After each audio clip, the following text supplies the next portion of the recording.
Our celebrity captivation seems out of proportion, says Michael Levy, addiction expert and author of Celebrity and Entertainment Obsession, Understanding Our Addiction. Dr. Levy wrote his new book to shed light on why we as a society are so obsessed with people who work in the entertainment field, movies, television in particular, as well as singers, sports figures, and people on reality TV. Dr. Levy finds it remarkable that people who work in the entertainment field get more recognition and adoration than a competent brain surgeon who saves people's lives or a pathologist who has made inroads in cancer treatment. We now welcome author and addiction expert Michael Levy to Urban Update. Thank you for coming in. Thanks for inviting me. This is really an interesting book you've written. First of all, talk to me about why you decided to write a book on celebrity obsession, addiction to celebrities. Well, I'm a psychologist, and I was just so captivated and puzzled and fascinated why people who work in the entertainment field get such recognition over other people. And I'd go to drugstores, I'd see these people in these magazines, and I wouldn't know who these people were.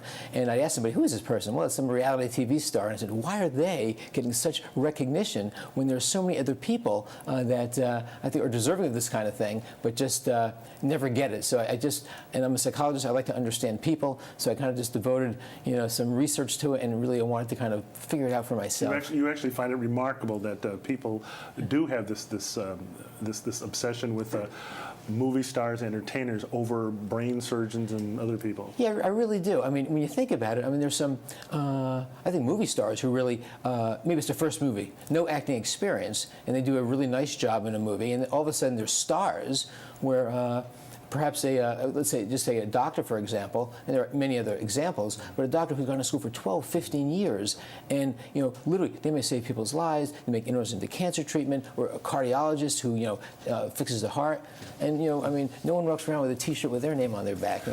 Why is society, in your view, so obsessed with the beauty, the need for idols, and also how does social media play into all of this? Okay, well, I think there's always been, people who have always been obsessed with beauty, but I think it's much more so now. It has its roots probably, can't get into all the details, but the Industrial Revolution, how that changed both, I think, personal and family life. I think people entered the city and had to present certainly well, and I think they had to sell products, and before you know it, I think beauty became increasingly important, and I think it is to this day. We've always liked idols, but I think media just really, when you see people's faces that are huge and big, and they're in your bedrooms and houses, man, people just get really excited about these people. Now, I understand this wasn't always the case. 60 years ago, a Gallup poll study showed that people who were the most admired included Albert Einstein, Winston Churchill, Dwight Eisenhower, Douglas MacArthur. Not a single entertainer or sports star or media personality made that list. What has changed? Okay, well, I think one thing is we are increasingly focused on being entertained as a society. And obviously with the people who entertain us. I think in general, there's a big statement I'm going to make, but people probably get less fulfillment from work. Not everybody, but there are a lot of people who probably are less fulfilled in their life. And entertainment and being entertained has really filled the void in their life, I think, and has really captured them. And it's become, I think, a national preoccupation with being entertained, all sorts of entertainment, and as well as the people who are doing the entertaining. And media certainly plays a role in that, for sure.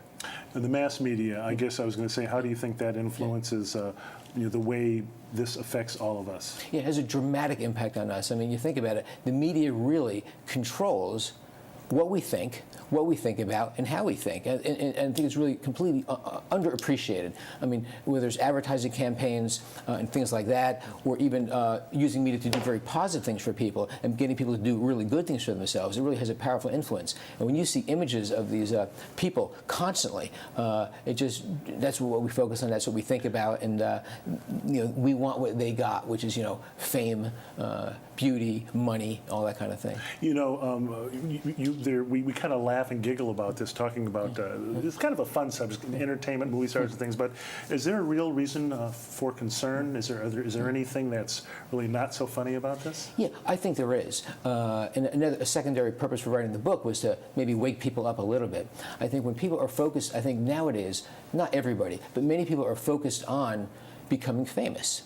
it's not so much what they do to become famous, but just the fact in and of itself of trying to become famous. People post some kind of interesting YouTube video or something on Facebook. They really want it to go viral, and it really doesn't matter what they do, as long as they kind of get in the limelight. And I think if people were less focused on that, and I mean, our youth today, I think, to do more, maybe other positive things for society, I think it would be very useful. Well, speaking of youth, I guess what do you think? What effect does this have on our young people? Do you think does it lead them down a path that we don't want them to go?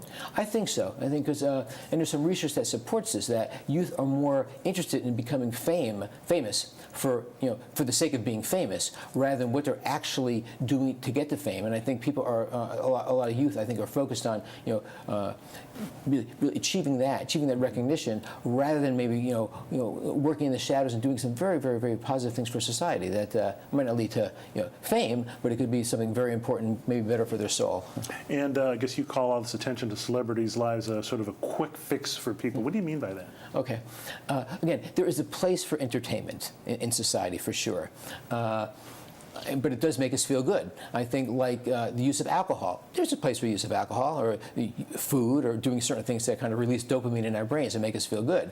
I think entertainment can do the same thing, but I think when it becomes too much of a preoccupation, that can be problematic, and that's what they rely on instead of doing other things in their life. Okay, well, the author is Michael Levy. The book is Celebrity Entertainment Obsession, Understanding Our Addiction. Sounds like a very interesting read, and I know a lot of people could probably do well by reading it. So, Michael, thank you for coming in, and good luck with your book. It just came out, so it's available just about everywhere, correct? Thank you very much. Okay, all right. Well, that's it for this edition of Urban Update. I'm Byron Barnett. From all of us here at Urban Update, have a great Sunday, everyone.